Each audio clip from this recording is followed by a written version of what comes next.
यदि आप इस साल राजस्थान बोर्ड कक्षा 12वीं साइंस के विद्यार्थी हैं और यदि आपकी भौतिक विज्ञान यानी कि फिजिक्स की तैयारी बहुत ही कम है तो आप टेंशन मत लीजिए, क्योंकि मैं इस वीडियो के अंदर आप सभी के लिए फिजिक्स का एक ऐसा पेपर लेकर आया हूं जिसके काफ़ी क्वेश्चंस आपको आपकी मुख्य बोर्ड परीक्षा में देखने को मिलने वाले हैं।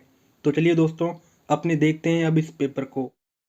तो आप इस पेपर में ऊपर ही ऊपर देख सकते हैं लिखा हुआ है क्लास 12th। सब्जेक्ट जो है वो इस पेपर का फिजिक्स रहने वाला है। मैक्सिमम जो टाइम मिलेगा वो मिलेगा 3 घंटे 15 मिनट और इस पेपर के जो मैक्सिमम मार्क्स रखे गए हैं वो है 56। दोस्तों, तो जैसा कि आप देख सकते हैं हमें इस पेपर में सबसे पहले खंड ए सेक्शन ए है वो मिलने वाला है, जिसमें आपको पहला जो प्रश्न है वो बहुविकल्पिक प्रश्न का मिलेगा। तो देखिए, पहला बहुविकल्पिक प्रश्न क्या कहता है, किसी प्रोटॉन पर उसके भार के बराबर विद्युत बल लगाने के लिए विद्युत क्षेत्र की तीव्रता का मान क्या होगा। तो दोस्तों, यहाँ पर जो विद्युत क्षेत्र की तीव्रता का मान होगा वो होगा 1.67 इंटू 10 की घात -27। तो इस प्रकार से पहले का बी ऑप्शन करेक्ट हो जाने वाला है। अब आप आगे देखिए, हमारे पास में दूसरा प्रश्न आता है, तांबे और जर्मेनियम को कमरे के ताप से 40 केल्विन तक ठंडा किया जाता है, तो इस प्रक्रिया में प्रतिरोध का मान है वो क्या होगा। यानी कि दोस्तों आपसे रेजिस्टेंस पूछा है, रेजिस्टेंस की वैल्यू है वो घटेगी कितनी, बढ़ेगी कितनी, घटेगी। तो देखिए, आपको बता दूं, तांबे का तो प्रतिरोध घट जाएगा, जर्मेनियम का बढ़ जाएगा इस कंडीशन में। तो दूसरे का जो डी ऑप्शन है वो करेक्ट होगा। आगे देखिए तीसरा प्रश्न, डाइलेक्ट्रिक मटेरियल्स आर, यानी कि जो डाइलेक्ट्रिक मटेरियल्स है वो क्या होते हैं, चालक होते हैं, अर्धचालक होते हैं या फिर अचालक होते हैं। तो मैं आपको बता दूं, वो चालक तो नहीं होते और दोस्तों वो अर्धचालक भी नहीं होते। तो क्या होते हैं, वो अचालक होते हैं, इंसुलेटर होते हैं। तो यहाँ पर तीसरे का बी ऑप्शन करेक्ट होने वाला है। दोस्तों, तो अब आप आगे देखिए, हमारे पास में इस पेपर का चौथा जो प्रश्न है वो आता है, प्रेरित विद्युत वाहक बल का परिमाण चुंबकीय फ्लक्स में समय के साथ होने वाले परिवर्तन की दर के बराबर होता है। यह नियम किसने दिया। यानी कि दोस्तों ये जो स्टेटमेंट है वो किसने दिया, तो वो दिया था फेराडे द्वारा। किसके द्वारा दिया गया, फेराडे द्वारा। तो सी ऑप्शन करेक्ट होगा यहाँ पर। आगे पांचवा प्रश्न है, मुक्त आकाश की चुंबकीय प्रवृत्ति कितनी होती है। दोस्तों, तो यहाँ पर फ्री स्पेस की जो चुंबकीय प्रवृत्ति होने वाली है वो होने वाली है 0 यानी कि 0। तो यहाँ पर पांचवें का सी ऑप्शन करेक्ट होने वाला है। आगे छठा प्रश्न आता है, आइंस्टाइन का प्रकाश विद्युत समीकरण है वो क्या है। तो आप सब जानते हैं E बराबर mc²। ये आइंस्टाइन ने अपना प्रकाश विद्युत समीकरण का एक इक्वेशन दिया था। अब दोस्तों इस समीकरण को विस्तृत रूप में कैसे लिखेंगे, तो A option, B option, C option, D option, जल्दी से बताइए कि इसका विस्तृत रूप है वो क्या होने वाला है। मैं कमेंट सेक्शन में देखता हूं कि कौन सा विद्यार्थी सबसे पहले सही आंसर देता है। आगे देखिए सातवां प्रश्न, निम्न में से ग्राही अशुद्धि कौन सी है, यानी कि एक्सेप्टर इम्प्योरिटी कौन सी है। तो यहाँ पर जो ग्राही अशुद्धि है वो है इंडियम, यानी कि सातवें का बी ऑप्शन करेक्ट होगा। आगे आठवां प्रश्न आता है, the value of power factor of pure indicator और कैपेसिटर इज। प्योर इंडिकेटर का मतलब ये है कि प्योर एक प्रेरक, ठीक है, या फिर प्योर कैपेसिटर का मतलब यानी कि प्योर संधारित्र। तो प्योर संधारित्र का जो पावर फैक्टर की वैल्यू है वो आपसे पूछिए, तो मैं आपको बता दूं वो वैल्यू होती है 0। कितनी होती है, 0। तो 8वें का जो बी ऑप्शन है करेक्ट होगा। आगे देखिए 9वां प्रश्न आता है, इसमें आपको बताना है बी नोट है तथा इसके अक्ष पर केंद्र से इसकी त्रिज्या के बराबर दूरी पर चुंबकीय प्रेरण बी है, अतः बी बटा बी नोट का मान क्या होगा। यहाँ पे आपको ऑप्शन है वो दे रखे हैं। आगे देख सकते हैं हमारे पास में अब इस पेपर का दूसरा प्रश्न आता है, जिसमें आपको फिल इन द ब्लैंक्स के क्वेश्चन मिलेंगे।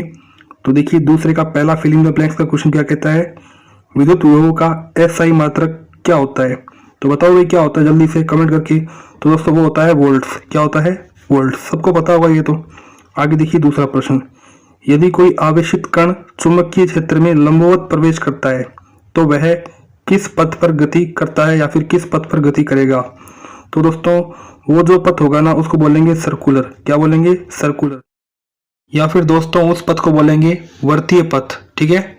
आगे देखिए तीसरा प्रश्न क्या कहता है, प्रेरण भट्टी किसके सिद्धांत पर कार्य करती है। तो बताओ भाई ये जो प्रेरण भट्टी है वो किसके सिद्धांत पर कार्य करती है।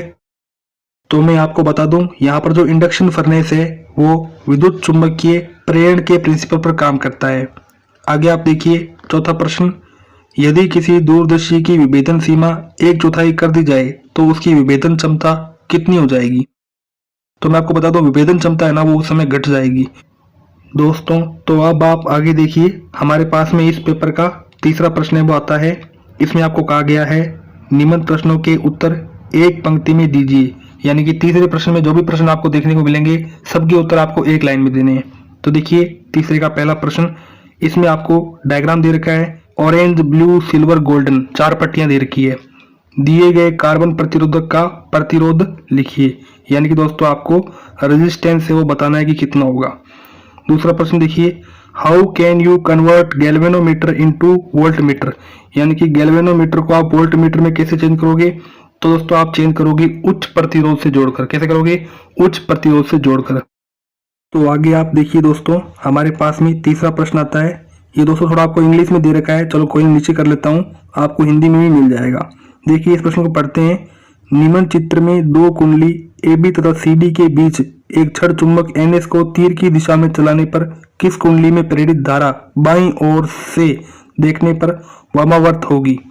यानी कि दोस्तों आपको धारा एंटी क्लॉकवाइज कब देखने को मिलेगी आपको बताना है। तो डायग्राम आपको दे रखा है। आगे देखिए चौथा प्रश्न, right the name of experiment which supports the wave nature of particle. यानी कि दोस्तों कण की जो तरंगीय प्रकृति है इसको दर्शाने का जो एक्सपेरिमेंट किया गया था उस एक्सपेरिमेंट का आपको नाम राइट करना है, ठीक है ना, लिखना है। पांचवा प्रश्न देखिए, what is the value of angle of dip on magnetic poles of earth surface. यानी कि आपको मैं हिंदी में बता देता हूँ, नति कोण का जो यहाँ पे आपको वैल्यू पूछी है, ठीक है ना, नति कोण कहते हैं हिंदी में शायद तक। तो देखिए छठा प्रश्न क्या कहता है, arrange following electromagnetic waves in decreasing order of wavelength. यानी कि आपको वेवलेंथ का घटता हुआ क्रम बताना है। आपको किरणें दे रखी है, जैसे अवरक्त किरणें, वाई किरणें, एक्स किरणें तथा पराबैंगनी किरणें, ठीक है ना। ये दोस्तों रहने वाला है प्रश्न। चलिए आगे देख लेते हैं। हमारे पास में सातवां प्रश्न क्या कहता है, draw graph between binding energy per nucleon and mass number. ये दोस्तों आप आसानी से कर सकते हो। इसी के दोस्तों आगे आप देखिए, हमारे पास में आठवां प्रश्न क्या कहता है, चित्र में प्रदर्शित तार्किक द्वार का नाम लिखिए। जैसे कि एंड गेट, नेंड गेट, इस प्रकार से कई लॉजिक गेट्स हैं। दोस्तों आपको बताना है कि डायग्राम के अकॉर्डिंग कौन सा लॉजिक गेट है वो सेट होने वाला है। तो आगे आप देखिए, हमारे पास में इस पेपर का खंड बी सेक्शन बी है वो आता है। तो आपको सेक्शन बी का जो चौथा प्रश्न है वो क्या कहता है, देखिए विद्युत धारा I और अपोहा वेग VD में जो संबंध है उसका सूत्र स्थापित करके आपको बताना है। आगे देखिए पांचवा प्रश्न, दिए गए चित्र में A और B के मध्य संयोजित संधारित्रों की तुल्य धारिता है वो ज्ञात करनी है आपको। डायग्राम आपको दे रखा है। चलिए आगे चलते हैं दोस्तों। आगे छठा प्रश्न क्या कहता है, L परिपथ में प्रतिवर्ती धारा का व्यंजक आपको प्राप्त करना है, आसानी से कर सकते हैं। सातवां प्रश्न क्या कहता है, प्रत्यावर्ती LCR परिपथ में यदि R क्या है, यहाँ पे 100 ओम है, L क्या है 1 M हेनरी है और कूलाम कितना दे रखा है 1000 माइक्रोफेराडे है, तो परिपथ की अनुनादी आवृत्ति व बैंड चौड़ाई है वो आपको ज्ञात करनी है। तो यहाँ पर आप 8वें प्रश्न का हिंदी माध्यम में अनुवाद देख सकते हैं।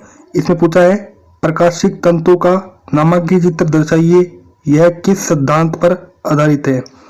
आगे 9वां प्रश्न क्या कहता है, +3D एवं -5D क्षमता के 2 पतले लेंसों के संयोजन से बने संयुक्त लेंस की फोकस दूरी और प्रकृति है वो आपको ज्ञात करनी है। आगे 10वां प्रश्न, व्यक्तिकरण व विवर्तन में कोई 2 अंतर बताइए।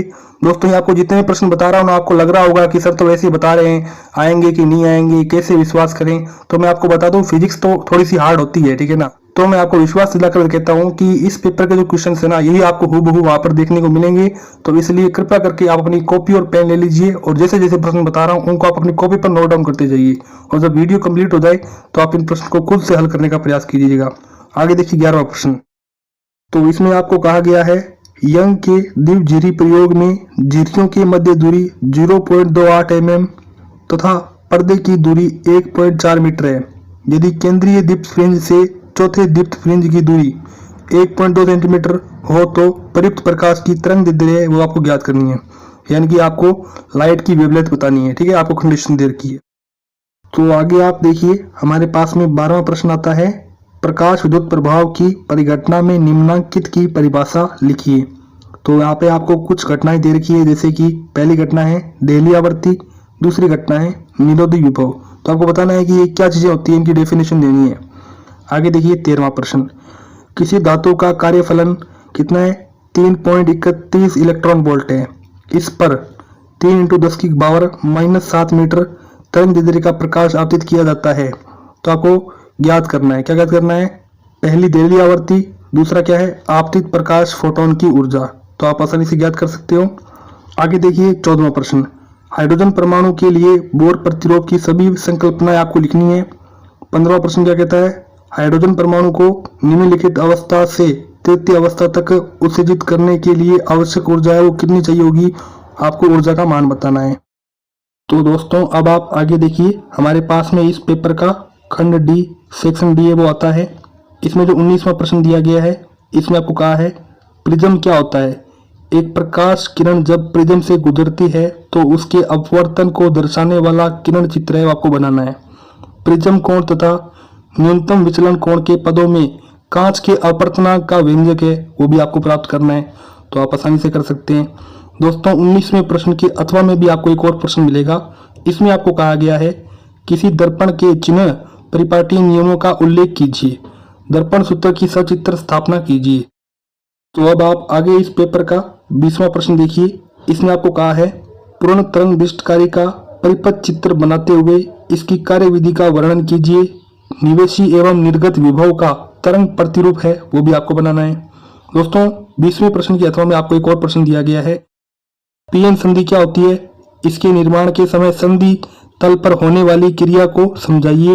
इस संधि को अगर बायस देने पर अवश्य परत पर होने वाले प्रभाव को समझाइए।